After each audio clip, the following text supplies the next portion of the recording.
நிலவு நம்ம பூமியில வந்து மோதுனா என்ன நடக்கும் தெரியுமா?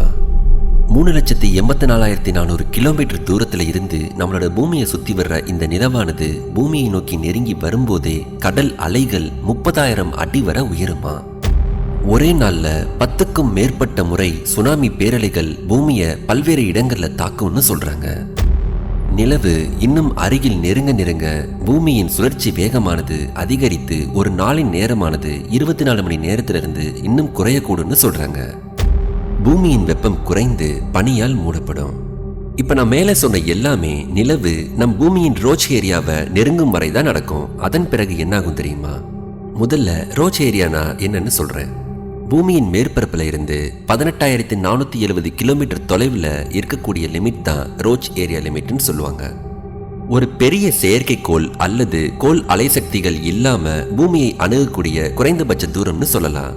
அதாவது பூமியை நிலவு போன்ற அலைசக்தி இல்லாத ஒரு பெரிய கோளானது நெருங்கும் போது இந்த ரோச் லிமிட்ல இருக்கிற உந்து விசையானது அந்த கோளை பூமியின் மேற்பரப்பை நெருங்க விடாம அங்கேயே தடுத்து அந்த கோளை பல துகள்களாக நொறுக்கிறோம். இப்படி நொறுக்கப்பட்ட துகள்கள் பல ஆயிரக்கணக்கான பாறைகளாக பூமியின் அந்த ரோச் ஏரியால வட்டமிட்டு சுத்த ஆரம்பிக்கும். அதுக்கப்புறம் நொறுக்கப்பட்ட அந்த பாறைகளுக்கு ஈர்ப்பு விசை ஏதும் இல்லாதனால அது பூமியின் ஈர்ப்பு விசையால இழுக்கப்பட்டு பூமி மீது விழத் தொடங்கும். இதன் விளைவாக பல இடங்கள்ல பூமியில் அழிவும் ஏற்படும். நான் ஏற்கனவே பூமியில ஒரு மிகப்பெரிய விண்கல் அல்லது எல்லோஸ்டோன் போன்ற சூப்பர் வல்கனோ வெடிச்சா என்ன நடக்குங்கிறத ஆல்ரெடி வீடியோல சொல்லியிருக்கேன். அந்த வீடியோ பார்க்கணும்னா மேல இருக்க லிங்கை கிளிக் பண்ணி செக் பண்ணி பாருங்க.